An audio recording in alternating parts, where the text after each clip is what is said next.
Hello everyone, welcome back to my channel Ilma IGNOU guider. So आज मैं आपके साथ शेयर करने वाली हूँ BBYCT 131 का जो जून 2025 का क्वेश्चन पेपर है उसके सॉल्यूशंस मैं आपके साथ शेयर करने वाली हूँ। सो जैसे कि आपको पता होगा कि मैंने पिछली वीडियो में क्वेश्चन 1, 2, 3 एंड 4 सॉल्व करवाए थे और फुल डिटेल में मैंने आपको आंसर समझाए थे एंड क्वेश्चंस भी मैंने आपको पूरी कोशिश करी थी समझाने की, क्योंकि कभी कभी स्टूडेंट्स को क्वेश्चन अच्छे से समझ में नहीं आते जिसकी वजह से आंसर समझने में दिक्कत होती है। इसलिए मैंने क्वेश्चन भी अच्छे से समझाए हैं और आंसर्स भी डिटेल में एक्सप्लेन किए हैं। सो अगर आप अब तक आपने वो वीडियो नहीं देखी है तो प्लीज़ पहले उसे देख कर आएँ और फिर इस वीडियो को कंटिन्यू करें। सो आज हम करने वाले हैं question 5, 6 and 7। So without wasting any more time let's start the video. अब हम मूव करते हैं क्वेश्चन 5A की तरफ। Now write a short note on siphonogamous and zooidogamous plants. So siphonogamous plant क्या होते हैं? Siphonogamous plants are those in which fertilisation occurs through a pollen tube. जो फर्टिलाइजेशन है वो पॉलन ट्यूब की हेल्प से होता है, उस पॉलन ट्यूब के थ्रू होता है। After pollination the pollen tube germinates, the pollen grain germinates on the stigma. So pollen grain जो है वो स्टिग्मा पे जर्मिनेट करता है and forms a pollen tube that grows through the style to reach the ovule. So जो ovary का style होता है वहाँ से पॉलन ट्यूब ग्रो करती है और ओव्यूल तक पहुँचती है। The male gametes are non motile. So जो मेल गैमेट्स होते हैं वो नॉन मोटाइल होते हैं and are carried directly to the egg cell by the pollen tube. Since the male gametes do not need to swim, water is not required for fertilization. This is an advanced mode of fertilization found in most gymnosperms. So ये जो type का fertilisation है ये बहुत advance होता है और ये मोस्टली जिम्नोस्पर्म्स में पाया जाता है except cycas and ginkgo.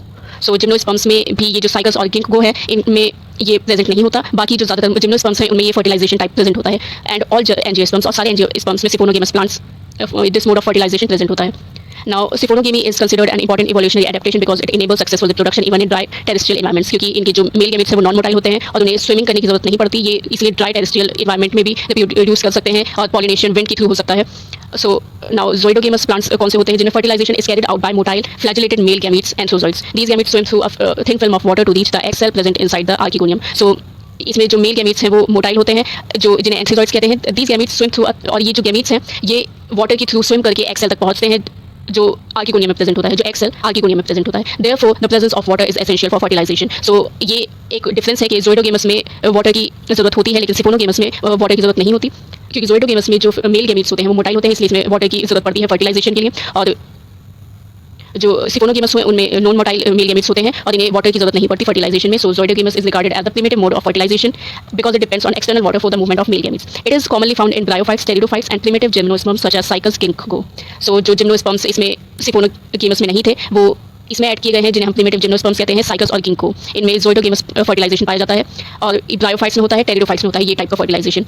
So ज़ोइडोगेमस plants होते हैं उनमें ये टाइप का फर्टिलाइजेशन होता है और वो प्लांट्स इंक्लूड होते हैं ब्रायोफाइट्स में, टेरिडोफाइट्स में और प्रिमिटिव जिम्नोस्पर्म्स में। सो ये हो गया हमारे 5 मार्क्स का क्वेश्चन 5 का ए पार्ट। नाउ हम मूव करते हैं पार्ट बी की तरफ। 5 का बी पार्ट है the structure and organisation of gametophyte in bryophyte is the most diverse in the plant kingdom. Elaborate. So जो स्टेटमेंट दी गई है कि स्ट्रक्चर और ऑर्गेनाइजेशन जो होता है गैमेटोफाइट्स का ब्रायोफाइट्स में वो मोस्ट डाइवर्स होता है इन the plant kingdom. So first of all जो इसके रीजंस हैं वो हमने दिए हैं 5 पॉइंट्स में। Dominant gametophyte generation. सो जो इसमें गैमेटोफाइट है वो डोमिनेंट होती है इसलिए ये ज़्यादा मोस्ट डाइवर्स है गैमेटोफाइट इसमें, क्योंकि डोमिनेंट है सो इसलिए ही ये ज़्यादा एडवांस होगा बाकी डिवीजन्स में से। नाउ पॉइंट 2 है great diversity in form, different stages of development, variation in reproductive structure. So ये सारे रीजंस है इवोल्यूशनरी सिग्निफिकेंस जो हम एक्सप्लेन करेंगे। सो dominant gametophyte generation in bryophytes, the gametophyte is the dominant green photosynthetic and independent generation. Unlike higher plants, it forms the main plant body and bears the sex organs Antheridia archigonia, while the sporophyte remains attached to and depend on the gametophyte. सो इसका gametophyte इसलिए ज़्यादा structure और organisation में इतना diverse होता है क्योंकि इसकी जो मेन प्लांट बॉडी है वही गैमेटोफाइट है। जो हायर प्लांट्स हैं उनकी मेन प्लांट बॉडी गैमेटोफाइट नहीं होती, स्पोरोफाइट होती है। सो अनलाइक हायर प्लांट्स ये मेन प्लांट बॉडी बनाता है ब्रायोफाइट्स में और सेक्स ऑर्गन्स कैरी करता है antheridia and archegonia, while the sporophyte जो होता है इनका ब्रायोफाइट का वो डिपेंडेंट होता है गैमेटोफाइट पे। Now great diversity in form, ये फॉर्म में भी इनकी ग्रेट डाइवर्सिटी होती है ब्रायोफाइट्स में। Bryophyte gametophytes show remarkable diversity in structure. In liverworts the gametophyte में भी thalloid, flat and undifferentiated. So जो लिवरवर्ट है वो उसमें गैमेटोफाइट थैलॉइड होता है, मतलब फ्लैट होता है, अनडिफरेंशिएटेड होता है कि उसमें किसी चीज़ का पता नहीं चलता कि लीफ कहाँ है, स्टेम कहाँ है, रूट्स कहाँ है, एकदम एक थैलस जैसा होता है, थैलॉइड होता है। एज इन मार्केशिया थैलॉइड लिवरवर्ट्स का एग्जाम्पल है। और लीफी लिवरवर्ट्स जो होते हैं जैसे कि पोरेला, ये भी इनकी ऑर्गेनाइजेशन डिफरेंट होती है।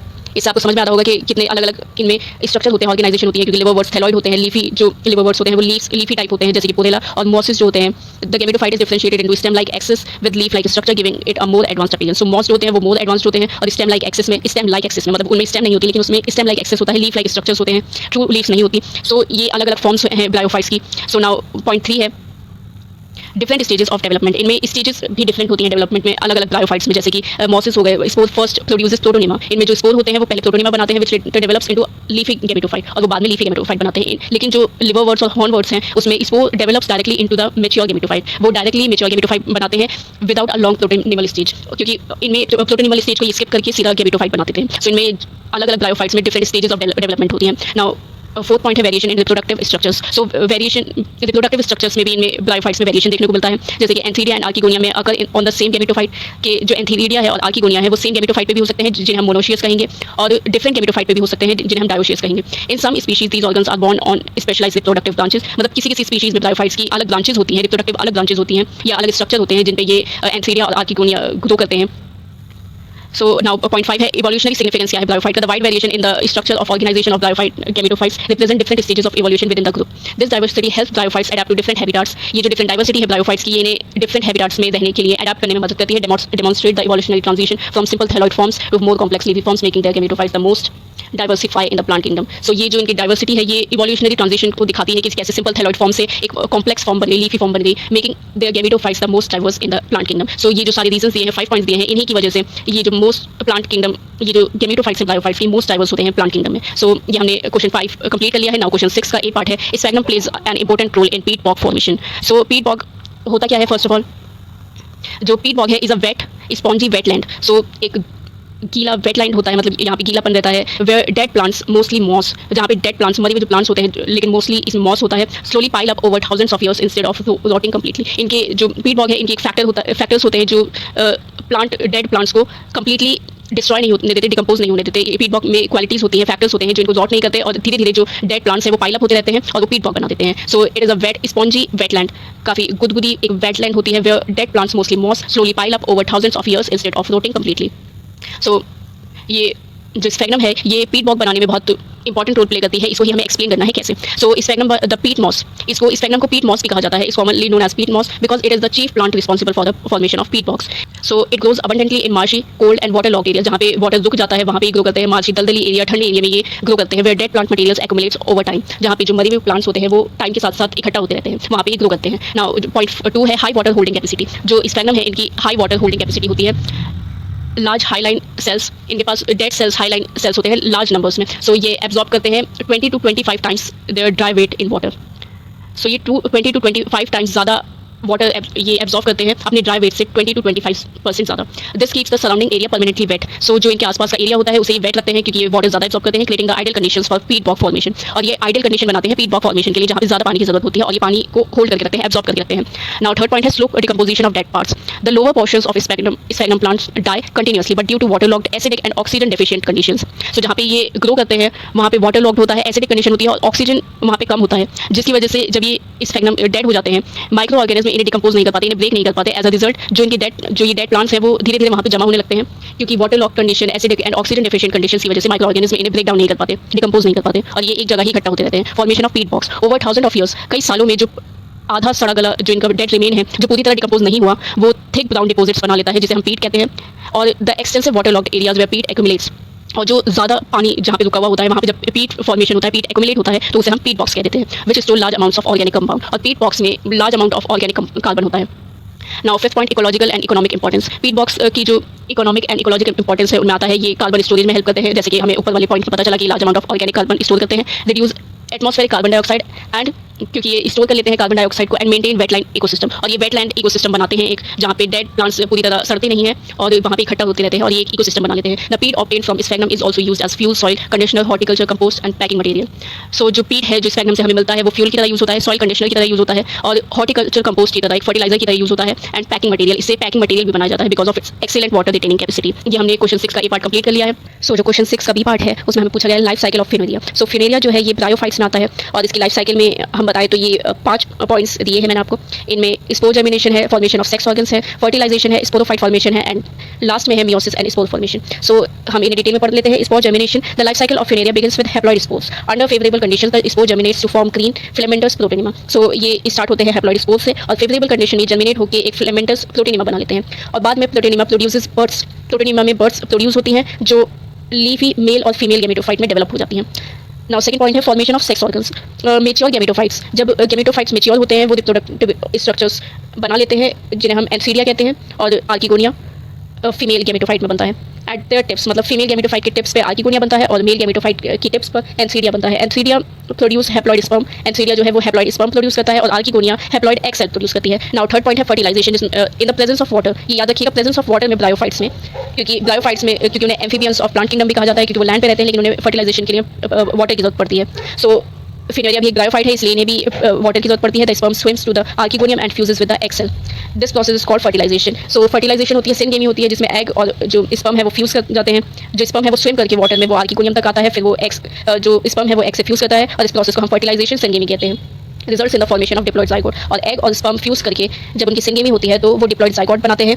नाउ फोर्थ पॉइंट है sporophyte formation. The diploid zygote जो बना है एग और स्पर्म के फ्यूजन से, वो फीमेल गैमेटोफाइट से अटैच रहता है और स्पोरोफाइट बना लेता है। सो स्पोरोफाइट जो है वो गैमेटोफाइट पे डिपेंडेंट है अभी भी, क्योंकि वो फीमेल गैमेटोफाइट से जुड़ा हुआ है और वहीं पे डेवलपमेंट हो रही है उसकी। So the sporophyte is differentiated into, so जब स्पोरोफाइट डेवलप होता है dependent on female gametophyte, so वो डिफरेंशिएट होकर फुट सीट और कैप्सूल बना लेता है। स्पोरोफाइट के ये पार्ट्स हैं, foot seat and capsule. The capsule contains the sporogenous tissue. जो कैप्सूल है उसमें स्पोरोजिनस टिश्यू होते हैं जहाँ पे स्पोर्स प्रोड्यूस होते हैं। नाउ फिफ्थ पॉइंट है meiosis and spore formation inside the capsule. जैसे कि मैंने आपको बताया कि स्पोरोफाइट जब बनता है गैमेटोफाइट के ऊपर तो वो फुट सीट और कैप्सूल में डिफरेंशिएट होता है, और कैप्सूल जो है स्पोरोजिनस टिश्यू होते हैं कैप्सूल में जो मेयोसिस करके हैप्लॉइड स्पोर्स बनाते हैं बहुत सारे। सो ये स्पोर विंड की से अलग अलग जगह जाते हैं और वहाँ पे जर्मिनेट करके प्रोटोनिमा बनाते हैं और अपनी लाइफ साइकिल कंप्लीट करते हैं, showing alternation of generation. Sporophyte और जो गैमेटोफाइट है ये ऑल्टरनेट करती हैं प्लांट की लाइफ साइकिल में, सो उसे ऑल्टरनेशन ऑफ जनरेशन कहते हैं। सो ये हमने लाइफ साइकिल कंप्लीट कर ली है। फिनेरिया की जो ब्रायोफाइट है, सो अब हम इनकी समरी देख लेते हैं। पहले हैप्लॉइड स्पोर्स होते हैं, वो प्रोटोनिमा बनाते हैं, फिर वो लीफी गैमेटोफाइट में डेवलप होता है। सो लीफी गैमेटोफाइट के पास मेल हेड होता है, मेल गैमेटोफाइट होता है जिसमें एंथीरिया होता है, और फीमेल गैमेटोफाइट होता है जिसमें आर्किगोनिया होता है। सो एंथीरिया जो है वो स्पर्म प्रोड्यूस करती है और आर्किगोनिया जो है वो एग प्रोड्यूस करता है। देन इसमें जो स्पर्म है वो वाटर की हेल्प से स्विम करके एग के पास जाता है, जब वो स्पर्म एग से फ्यूज होकर फर्टिलाइजेशन करता है, और जब एग और स्पर्म फ्यूज होते हैं तो वो डिप्लॉइड जाइगोट बनाते हैं। डिप्लॉइड जाइगोट जब डेवलप होता है और तो वो स्पोरोफाइट बनाता है, और स्पोरोफाइट डेवलप जब होता है तो डिफरेंशिएट होता है फुट सीटा और कैप्सूल में, उसके पार्ट्स डेवलप होते हैं, और कैप्सूल में स्पोरोजिनस टिश्यू होता है जो मियोसिस करके हैप्लॉइड स्पोर्स बनाते हैं। सो फिर ये हैप्लॉइड स्पोर्स फिर से जर्मिनेट होते हैं और ये लाइफ साइकिल कंप्लीट हो जाती है, और ये ऐसे ही हैप्लॉइड स्पोर्स से प्रोटोनिमा डेवलप होता है, फिर ऐसे ही ये लाइफ साइकिल कंटिन्यू होती है। सो हमने ये लाइफ साइकिल भी कंप्लीट कर ली है। सो आप ये स्क्रीनशॉट ले सकते हैं, ये काफ़ी इंपॉर्टेंट फ्लो चार्ट है। सो नाउ क्वेश्चन, आप ये डायग्राम भी देख सकते हैं, मैं जब आपको PDF प्रोवाइड करूँगी, जब आप कमेंट करेंगे तो इसमें आपको ये डायग्राम भी मिल जाएगा। So now right short notes on any two of the following. Question 7 में शॉर्ट नोट्स हैं जिसमें से हमें 2 करने हैं, लेकिन मैं आपको सारी ही बताऊंगी। सो स्ट्रक्चर फर्स्ट है structure of viruses. So virus का जो ये सारे 5 मार्क्स के हैं, सो 5 पॉइंट्स मैंने समय दिए हैं। सो स्ट्रक्चर ऑफ वायरस में जनरल स्ट्रक्चर पहले बता देते हैं। वायरस जो है एसेल्युलर होता है, इन्फेक्शियस पार्टिकल होता है that are much smaller than bacteria. ये बैक्टीरिया से भी स्मॉल होते हैं, ये इनका साइज है। They do not have cytoplasm, इनमें साइटोप्लाज्म नहीं होता, न्यूक्लियस नहीं होता, और अदर सेल ऑर्गेनल्स भी नहीं होते। The virus remains inactive outside the host cell. Host cell के बाहर जो है ये इनएक्टिव रहता है, और जब ये होस्ट सेल में एंटर करता है तो ये लिविंग सेल में कन्वर्ट हो जाता है। नाउ जेनेटिक मटेरियल जो होता है इनका न्यूक्लिक एसिड, जो जेनेटिक मटेरियल है वो न्यूक्लिक एसिड होता है। The central part of a virus contains, central part में जेनेटिक मटेरियल प्रेजेंट होता है इनका, विच में भी DNA और RNA। So this nucleic acid carries the genetic information needed for the application, controls the formation of new virus particles inside the host cell. So now, और ये control करता है formation of new virus particles host cell के अंदर।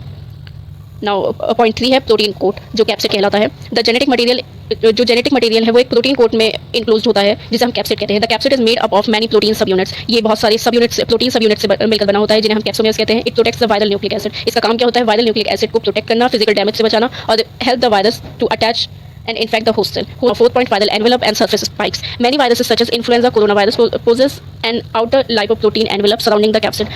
So जो कुछ virus होते हैं उनमें कैप्सिड तक ही प्रेजेंट होता है, बट कुछ वायरसेस में जैसे कि इन्फ्लुएंजा और कोरोना वायरस में कैप्सिड के बाहर भी एक एनवेलप होता है जिसे हम लाइपोप्रोटीन कहते हैं। This envelope contains glycoprotein spikes that helps the virus recognize, attach to and enter specific host. There are some viruses called naked viruses lack this envelope. So जिनकी मैं वायरस की बात कर रही थी, जिनके पास सिर्फ कैप्सिड होता है, लाइपोप्रोटीन एनवेलप नहीं होता, उन्हें naked viruses कहते हैं। So now point 5 different shapes of viruses. So viruses के different shapes भी होते हैं। Viruses occur in various shapes depending on the arrangement of capsid. कि कैप्सिड कैसे अरेंज है उनके हिसाब से वायरस के शेप्स होते हैं। Common forms include helical viruses, tobacco mosaic virus, icosahedral viruses, adenovirus, envelope spherical viruses, influenza virus, complex viruses, bacteriophage. Their unique structure enable them to infect specific host and reproduce efficiently. So ये जो अलग अलग इनके structure हैं, ये इन्हें अपने specific host ढूंढने में मदद करते हैं और उन्हें इन्फेक्ट करने में मदद करते हैं और रिप्रोडक्शन में हेल्प करते हैं। सो आप ये देख सकते हैं ये टोबैको मोज़ेक वायरस आप ये देख सकते हैं, टोबैको मोज़ेक वायरस है, हेलिकल इसमें प्रेजेंट है, ये हेलिकल वायरस है। टोबैको मोज़ेक वायरस, ये जो वायरस है ये बैक्टीरियोफाज है और ये नॉर्मल कोई भी वायरस हो सकता है ऐसा। सरफेस प्रोटीन्स प्रेजेंट है इसमें, कैप्सिड है, आरएनए है। सो ये डिफरेंट टाइप्स ऑफ वायरसेस है। सो नाउ 7 का सेकंड पार्ट है एंडोस्पोर्स ऑफ बैक्टीरिया। इन पे हमें शॉर्ट नोट बनाने हैं, तो इसके अभी 5 पॉइंट्स हैं। फर्स्ट हम डेफिनेशन देख लेते हैं एंडोस्पोर की, होता क्या है। An endospore is a dormant, heat resistant and non growing structure formed by certain bacteria under unfavourable conditions, especially when essential nutrients become exhausted. Endospore formation is an example of cellular differentiation. So ये जो endospore है ये certain bacterias बनाते हैं जब unfavourable conditions होती हैं या जो न्यूट्रिएंट्स हैं वो उनके पास नहीं बचे होते, तो वो एंडोस्पोर्स बनाते हैं। जो और जो एंडोस्पोर्स है वो डोरमेंट होते हैं, मतलब उनमें कोई एक्टिविटी नहीं होती, हीट रेजिस्टेंट होते हैं और नॉन ग्रोइंग स्ट्रक्चर होते हैं, इनमें ग्रोथ नहीं हो रही होती। सो एंडोस्पोर फॉर्मेशन जो है वो सेलुलर डिफरेंशिएशन का एग्जांपल है कि इसमें सेल्स जो है वो डिफरेंशिएट होते हैं। It is commonly found in bacteria belonging to bacillus and clostridium. So endospores जो बनते हैं वो बैसिलस और क्लोस्ट्रीडियम में ज़्यादा बनते हैं। Now formation of endospores, sporulation. The process of endospore formation is called sporulation. So endospore बनने के प्रोसेस को स्पोरुलेशन कहते हैं। During this process the actively growing bacterial cell transforms into dormant endospore. So जो बैक्टीरिया सेल है वो actively growing जो bacterial cell है वो डोरमेंट एंडोस्पोर में ट्रांसफॉर्म हो जाता है अंडर अनफेवरेबल कंडीशंस। अगर बाहर फेवरेबल कंडीशंस नहीं है बैक्टीरिया के लिए तो वो डोरमेंट एंडोस्पोर बना लेगा। Sporulation does not occur during exponential phase of growth. जब बैक्टीरिया एक्सपोनेंशियल ग्रोथ शो कर रहा होता है वहाँ स्पोरुलेशन नहीं हो सकती। If nutrients such as glucose become available during sporulation the process stops and becomes bacterial growth resumes. और अगर स्पोरुलेशन प्रोसेस के बीच में जो न्यूट्रिएंट्स है सच एज ग्लूकोज वो अवेलेबल हो जाए तो वहीं पे स्पोरुलेशन का प्रोसेस स्टॉप हो जाएगा और बैक्टीरियल ग्रोथ जो है वो दोबारा से चालू हो जाएगी। Now structure and characteristics endospore के। एंडोस्पोर जो है वो थिक स्पोर कोट होता है उसके पास, दैट प्रोवाइड्स एक्सीलेंट प्रोटेक्शन, और ये बहुत अच्छी प्रोटेक्शन प्रोवाइड करता है। इसके पास हाई अमाउंट ऑफ कैल्शियम और क्रिस्टलाइन प्रोटीन्स होता है, बट इसके पास लो एंजाइमेटिक एक्टिविटी होती है। मतलब इनमें एंजाइमेटिक एक्टिविटी बहुत लो होती है, फ्यूवर मेटाबोलाइट्स होते हैं और लिटिल और नो एमआरएनए होता है, क्योंकि इसमें कोई भी एक्टिविटी नहीं चल रही होती, एप्लीकेशन नहीं चल रहा होता, और सो इनके पास फ्यूवर मेटाबोलाइट्स, और इसलिए ही एमआरएनए भी इनके पास बहुत कम होता है या नहीं होता, क्योंकि इनमें एप्लीकेशन प्रोटीन सिंथेसिस कुछ नहीं हो रहा होता, इनकी एक्टिविटी सारी रुकी हुई होती है। Due to these features the endospore remains metabolically inactive until favourable conditions return. So इन फीचर्स की वजह से ये जो एंडोस्पोर्स हैं ये मेटाबॉलिकली इनएक्टिव रहते हैं जब तक कंडीशंस जो बाहर की कंडीशंस हैं वो बैक्टीरिया के लिए फेवरेबल ना हो जाए। So resistance of endospore.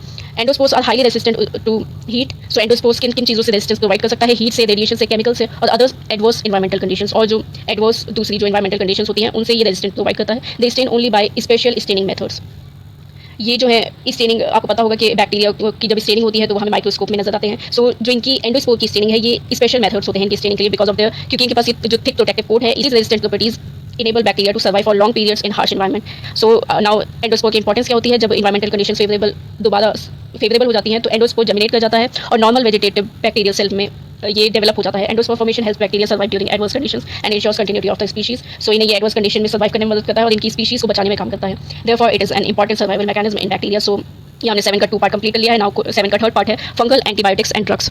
So fungal antibiotics and drugs, इसमें मैं बता दूं कि इसमें बहुत ज़्यादा स्पीशीज़ नेम आएंगे जो एंटीबायोटिक्स और ड्रग्स में यूज़ होते हैं। सो ये आप अच्छे से याद रखें और कुछ एग्जांपल्स याद रखें, कुछ आप छोड़ भी सकते हैं। सो फर्स्ट जो पॉइंट है वो है पेनिसिलिन। ये सबसे ज़्यादा फर्स्ट एंटीबायोटिक है और सबसे ज़्यादा यही इंपॉर्टेंट है एग्जाम पॉइंट ऑफ व्यू से कि इसके बारे में आप लिखें। सो ये फर्स्ट एंटीबायोटिक है जो सर अलेक्जेंडर फ्लेमिंग ने इस्टेब्लिश किया था 1929 में।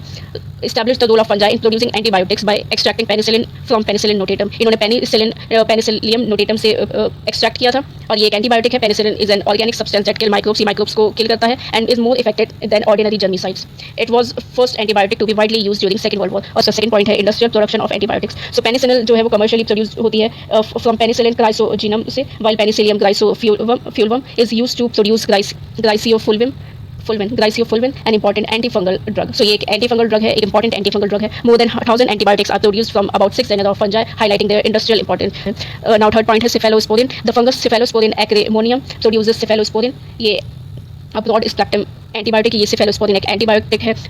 सेफेलोस्पोरिन एक एंटीबायोटिक है जो डिजीज कॉजिंग बैक्टीरिया के बहुत इफेक्टिव काम करती है। जो डिजीज बैक्टीरिया से हुई है उन पे बहुत इफेक्टिव काम करती है। सो ये बैक्टीरियल इन्फेक्शंस के लिए ट्रीटमेंट है। Now ergot alkaloids. Fungus Claviceps purpurea produces ergot alkaloids which are important medicinal compounds. They are used to control bleeding during childbirth. So जो ये ergot alkaloids है ये bleeding during जो childbirth में जो bleeding होती है उसे कंट्रोल करने में मदद करता है। And their synthetic derivatives are also used to treat migraine. So जो इनकी synthetic derivatives हैं वो माइग्रेन को ट्रीट करते हैं, parkinsonism nervous disorders and senile dementia को ट्रीट करने में मदद करते हैं।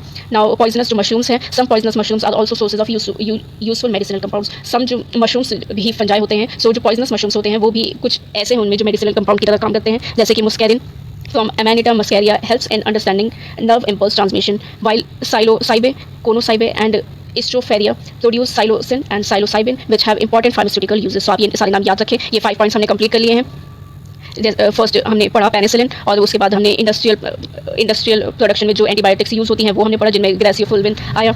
और सिफेलोस्पोरिन पढ़ा हमने, जो एक एंटीबायोटिक है जो बैक्टीरिया से जो डिजीज़ कॉज हुई है उनको ट्रीट करता है। देन हमने एर्गोट एल्कोलाइड्स पढ़ा, जो ब्लीडिंग होती है चाइल्ड बर्थ में वो कंट्रोल करता है, एर्गोट एल्कोलाइड्स। देन हमने पॉइजनस मशरूम्स के बारे में पढ़ा। सो ये 5 पॉइंट्स हो गए हमारे। नाउ 7 का 4th पार्ट है algae as a source of energy. So जो एल्गे है वो एक एनर्जी सोर्स की तरह कैसे काम करता है वो हमें एक्सप्लेन करना है। सो फर्स्ट पॉइंट है algae as a renewable source of energy. The reserves of fossil fuels such as coal, petroleum, natural gas are limited and non renewable. Therefore algae are considered potential renewable source of energy because they grow rapidly, produce large amounts of biomass and can be cultivated sustainably. So algae से energy कैसे produce होती है ये हम बाद में बात करेंगे। फर्स्ट पॉइंट हमारा ये है कि ये रिन्यूएबल सोर्स की तरह काम करता है, क्योंकि जो कोल, पेट्रोलियम और नेचुरल गैस है ये लिमिटेड क्वांटिटी में होते हैं और नॉन रिन्यूएबल होते हैं। इन्हें हम दोबारा नहीं ला सकते अगर ये एक बार खत्म हो गए। लेकिन जो एल्गी है ये पोटेंशियल, ये एक रिन्यूएबल सोर्स की तरह काम करता है, क्योंकि ये बहुत जल्दी ग्रो हो जाती है, लार्ज अमाउंट में ग्रो होती है और ये बहुत ज़्यादा बायोमास प्रोड्यूस करती है। सो एल्गी जो है वो रिन्यूएबल सोर्स की तरह काम करता है। Now production of biogas. So जो एल्गल बायोमास है, जो एल्गल बायोमास है वो बायो प्लांट्स में यूज़ होता है मीथेन गैस बनाने के लिए through anaerobic digestion. It can be used alone and mixed with sewage sludge. The addition of spirulina to sewage sludge has been shown to double methane production. अगर हम spirulina को sewage sludge में add कर देंगे तो double methane production होता है। While Sargassum tenerrimum has also been successfully used in biogas plants. तो ये जो स्पाइरुलिना है और सरगसम है ये प्रोडक्शन ऑफ बायोगैस में हेल्प करते हैं और डबल मीथेन प्रोडक्शन में स्पाइरुलिना हेल्प करता है। Now algae with high energy potential. Several algae have high potential for energy production. These include Spirulina. So ये नाम है Sargassum, Alteromonas, Chlamydomonas, Dunaliella, Anabaena. So use for hydrogen production. Anabaena जो है ये hydrogen production use होता है। सो ये आप 3-4 नाम याद रख लें और ये जो है प्रोमिसिंग रिन्यूएबल एनर्जी रिसोर्स की कंसिडर किए जाते हैं। सो ये पैराग्राफ जो है ये ज़्यादा नेम्स के ऊपर है कि ये सारी जो एल्गे हैं ये सारे एनर्जी पोटेंशियल रखते हैं। सो नाउ जो पॉइंट 4 है production of biofuels. So algae biofuels बनाने में भी काम आता है। Many algae synthesise long chain hydrocarbons, glycerol and lipids which can be converted into petrol and diesel. So जो बहुत सारे एल्गे हैं वो लॉन्ग चेन हाइड्रोकार्बन्स बनाते हैं, ग्लिसरॉल बनाते हैं, लिपिड्स बनाते हैं, जिनको कन्वर्ट करके हम पेट्रोल और डीजल बना सकते हैं। सो Botyrococcus bruni produces long chain of hydrocarbons, Viromonas gracilis and Chlamydomonas produce glycerol, an important raw material for biofuel production. So ये नाम भी आप याद रखें, इनमें से 2-3 नाम आप याद रख लें और ये पॉइंट लिखें। और नाउ 5th पॉइंट है importance of algae in future energy. Algae provide clean, renewable and environmentally friendly source of energy. They reduce dependence on fossil fuels and can be used to produce biogas, biodiesel, bioethanol and hydrogen, making them an important alternative energy resource for the future. So ये आपको point समझ में आ ही गया होगा, काफ़ी easy language में है। सो ये आपके 5 पॉइंट्स हो गए हैं। नाउ आप ये देख ही सकते हैं कि ये हमने जून 2025 का पूरा क्वेश्चन पेपर सॉल्व कर लिया है और मैंने पूरी कोशिश करी है कि मैं आपको चीज़ें डिटेल में बता दूं। बाकी मैंने ये सब लिख ही रखा है, आप ये सब पढ़ सकते हैं, डिटेल में पढ़ सकते हैं कि मैंने इतना डिटेल में नहीं बताया जितना मैंने लिख रखा है। सो अगर आप इस वीडियो के नीचे कमेंट करेंगे तो मैं आपको ये PDF प्रोवाइड कर दूंगी। So that's for today. मिलते हैं ऐसे ही अगली वीडियो में। मैं अगली बार कोशिश करूंगी कि दिसंबर 2025 बॉटनी का क्वेश्चन पेपर सॉल्व कर रहा हूँ। सो ये वीडियो आपको पसंद आई हो तो प्लीज़ मेरी वीडियो को लाइक करें, मेरे चैनल को सब्सक्राइब करें एंड इस वीडियो को ज़्यादा से ज़्यादा शेयर करें। So thank you, that's for today.